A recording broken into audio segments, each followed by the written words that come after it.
Hello friends, मैं हूं सत्येंद्र के तिवारी दुबई से और स्वागत है आपका बुक समरी स्टोर में, जहां पे आपको मिलता है वर्ल्ड की बेस्ट बुक की समरी जो बहुत ही कम टाइम में आप सुन सकते हैं, समझ सकते हैं और बुक में दिए गए स्टेप्स को आप अपने लाइफ में उतार के बहुत सारे फ़ायदा ले सकते हैं। दोस्तों, हम लोग वर्ल्ड की बेस्ट बुक जो होती हैं वो चुन चुन के लेके आते हैं। ऐसे बुक लेके आते हैं जिससे आपको बहुत सारा फ़ायदा हो और ऐसे बुक को आप बहुत ही कम टाइम में सुन सकते हैं, समझ सकते हैं और बुक में दिए गए स्टेप्स को अगर आप अपने लाइफ में यूज़ करें तो उसके बहुत सारे फ़ायदा ले सकते हैं।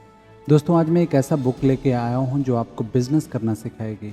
वो बताएगी कि अगर आप जॉब करते हैं और जॉब से परेशान हैं, आप अपना बिज़नेस शुरू करना चाहते हैं या चाहते हैं कि लाइफ में मैं सिर्फ अपने आप के लिए काम करूं, इंडिपेंडेंट हो जाऊं, तो ये बुक कमाल की है आपके लिए।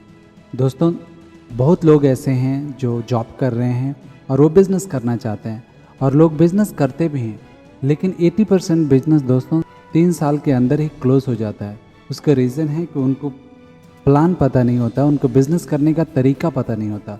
ये बुक आपको सिखाएगी कि ऐसा कौन सी चीज़ आप करें, ऐसा कौन सा प्रिंसिपल होते हैं जो बिज़नेस में लोग फॉलो करते हैं और वो फॉलो करके वो अपने बिजनेस को बहुत नई ऊंचाइयों पे लेके जाते हैं, बिलियंस डॉलर का बिज़नेस बना डालते हैं। तो ये आज बुक लास्ट तक आपको सुनना चाहिए। इसमें आपको समझ में आएगा कि कौन सा प्रिंसिपल आपको फॉलो करना है। दोस्तों, इससे पहले कि आप हमारे वीडियो में खो जाएं, हमारे चैनल को लाइक कीजिए, सब्सक्राइब कीजिए और वीडियो पसंद आए तो शेयर ज़रूर कीजिएगा, क्योंकि हो सकता है आपकी एक शेयर से किसी की लाइफ बन जाए। दोस्तों, इस बुक का नाम है द गो गिवर और ये बुक के लेखक हैं बॉब बोर्ग एंड जॉन डेविड। लेखक बताते हैं इस बुक में कि एक कहानी के जरिए बताते हैं। उसमें एक जॉय नाम के लड़का होता है, वो काफ़ी सक्सेस होता है, बहुत सारे चीज़ अपने लाइफ में वो सक्सेस पाया होता है, लेकिन वो बिज़नेस करता है, लेकिन उसका बिज़नेस कुछ खास नहीं चलता है, बिज़नेस उसका सक्सेस नहीं होता है और जो वो प्लान करता है आगे बढ़ने का वो हो नहीं पाता है।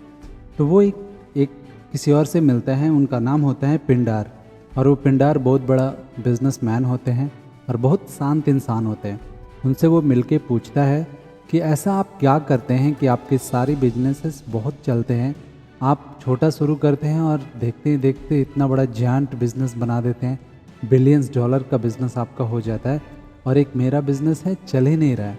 तो ऐसा क्या करते हैं आप मुझे भी बताइए, ताकि मैं भी वो यूज़ करूं और वो यूज़ करके मैं भी आप अपना बिजनेस को बड़ा कर सकूं। तो पिंडार बताते हैं कि मैं एक गिवर हूं, इसलिए मेरा बिजनेस ज़्यादा चलता है। जो हंसता है वो बोलता है गिवर बनने से कोई थोड़े ना बिज़नेस बड़ा हो सकता है। मुझे लग रहा है कि आप मेरा बिज़नेस बढ़ाने के लिए नहीं, आप मेरा बिज़नेस बंद करने की आइडिया दे रहे हैं। अगर हम सिर्फ लोगों को देंगे फिर तो बिज़नेस हमारा बंद हो जाएगा।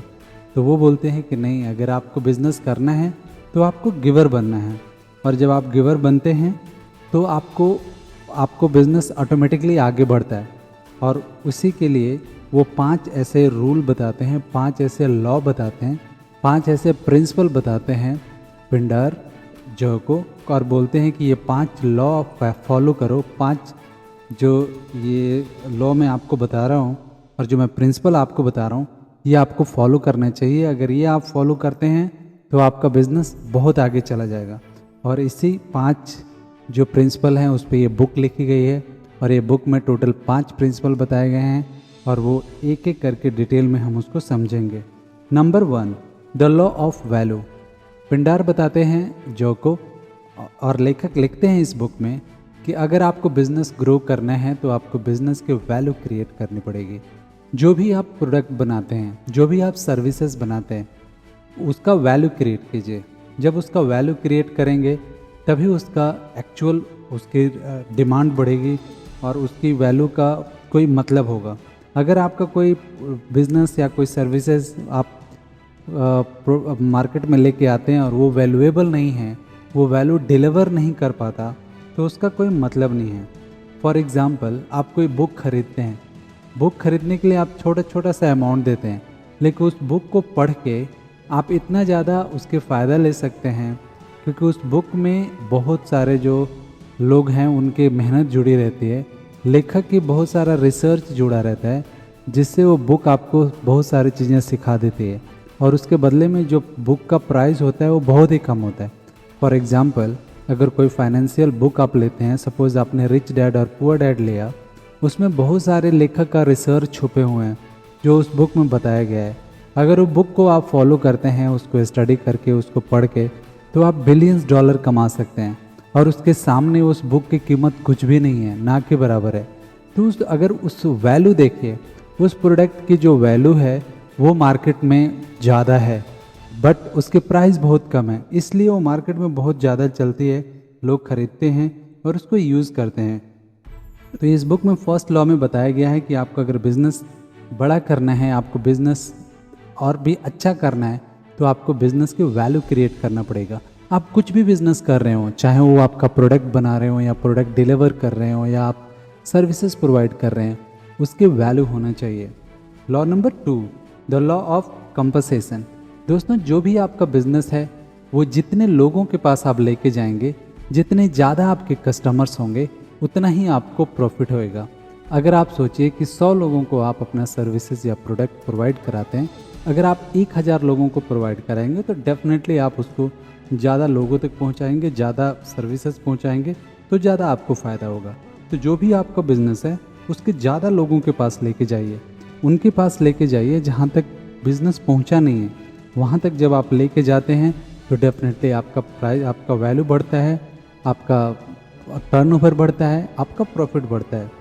Law number 3, the law of influence. दोस्तों, आपको ये समझना पड़ेगा कि मार्केट के नीड क्या है। अगर लोगों की कुछ रिक्वायरमेंट है, वो अगर आपको पता है, तो आप वो प्रोडक्ट या सर्विसेज लॉन्च करेंगे मार्केट में जिसकी ज़रूरत है। जो ज़रूरत है वो मार्केट में सबसे ज़्यादा चलेगा।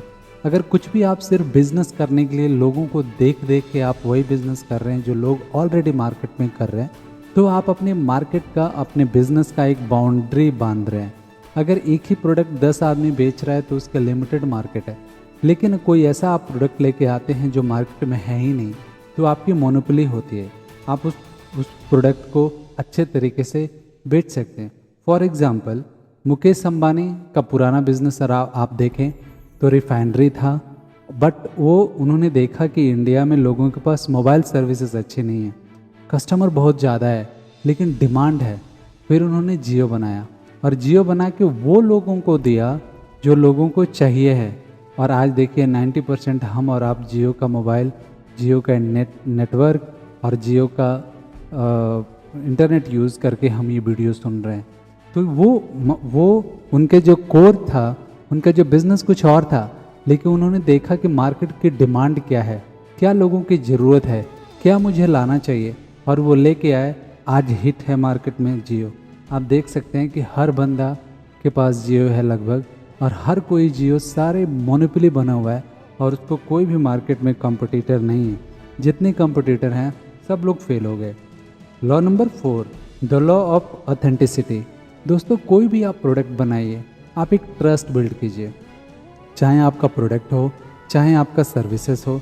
जब एक ट्रस्ट बिल्ड होता है आपके कस्टमर के प्रति, जब आपका कस्टमर हैप्पी रहता है, उसको ये रहता है कि नहीं, मैंने जिसके हाथ में अपना काम दिया है, जो प्रोडक्ट बनाया है उस बंदे ने, वो अच्छा है, वो विश्वास है, तो आपको ज़्यादा प्रोजेक्ट मिलने का चांसेस है, आपको ज़्यादा ऑर्डर मिलने के चांसेस है। दोस्तों, कोई भी इस दुनिया में उनके साथ बिजनेस करना चाहता है जिनको वो पहले से जानता हो, जिनको वो ट्रस्ट कर सके, विश्वास कर सके, और जिसके अंदर वो काम करके, जिसके साथ वो काम करके अपने आप को कंफर्टेबल फील कर सके। तो अगर आप चाहते हैं कि ऐसा कुछ हो, आपका बिजनेस ज़्यादा चले, तो मार्केट में आपको विश्वास पैदा करना पड़ेगा। दोस्तों, एप्पल का फ़ोन का एग्जाम्पल आप ले सकते हैं। लोग कितना भी पैसा दे के एप्पल बुक करते हैं, एप्पल ख़रीदते हैं, क्योंकि एप्पल ने एक ऐसा ब्रांड छोड़ा है कि सारे लोग जानते हैं कि एप्पल के प्रोडक्ट का कोई कंपैरिजन नहीं है।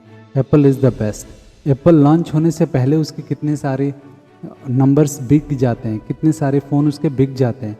क्यों? क्योंकि इतना ट्रस्ट उन्होंने बिल्ड किया है मार्केट में कि हर कोई एप्पल लेना चाहता है।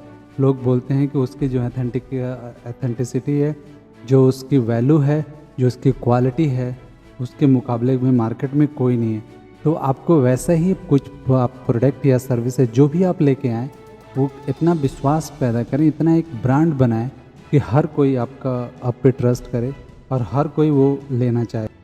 Law number 5, the law of receptivity. दोस्तों, जो भी अगर इतना कुछ आप मार्केट में देंगे तो डेफिनेटली मार्केट भी आपको वापस देगा। तो जब मार्केट आपको वापस दे, जब आपको प्रॉफिट मिले, तो उसको आप रिसीव कीजिए। अगर इसको शॉर्ट में मैं समझाऊं तो आपको 5 जो लॉ हैं, 5 जो प्रिंसिपल हैं जो इस बुक में लिखा गया है, उसमें number 1 create value, second touch people's life, third find need, fourth be authenticate and fifth receive. ये 5 चीज़ अगर आप मार्केट में करते हैं, ये 5 चीज़ अगर आप बिज़नेस में लेके आते हैं, तो आपको बिज़नेस को सक्सेस होने से कोई नहीं रोक सकता। दोस्तों, आशा करता हूँ ये वीडियो आपको पसंद आया होगा। अगर वीडियो पसंद आए तो हमारे चैनल को लाइक कीजिए, सब्सक्राइब कीजिए और शेयर ज़रूर कीजिएगा, क्योंकि हो सकता है आपकी एक शेयर से किसी की लाइफ बन जाए। Thank you.